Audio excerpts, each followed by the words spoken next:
Aziz do'stlar, bizdan ko'pchilik so'radi. Havo salqin bo'lsa ham yozgi mashhur ice tea'ni qani men muzda aytaman deganlarga, bizda bu ice tea'mizni, ya'ni karkede gibskus gulini konsentrati bor. Biz bir ikkita videolarda qo'ydik, qaynog'ini damlatishi. Hozir biz sovug'ini ham tayyorlab berish ko'rsatib o'tamiz. Biz bunda yana yangilik qilishni niyat qilganmiz. Kafe restoranlar uchun konsentratini kelishgan holatda berishimiz, sotishimiz mumkin. Operator yaqinroq olib keling.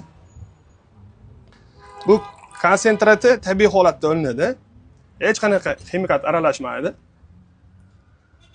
Hali ham sovuq ichishi qanday qilmayotganlar uchun mana ozgina limon bolalarini olib, bu mana konsentratdan quyib, mana juda to'q qizil bo'ladi. O'sha mashhur shakar sirapimizdan quyib,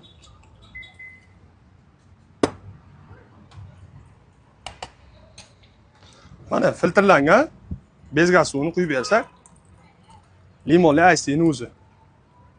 Biz yozda ham xuddi shu uslubda tayyorlaganmiz, ko'pchilik biladi. Bu hech qayerga yo'qolib qolgani yo'q.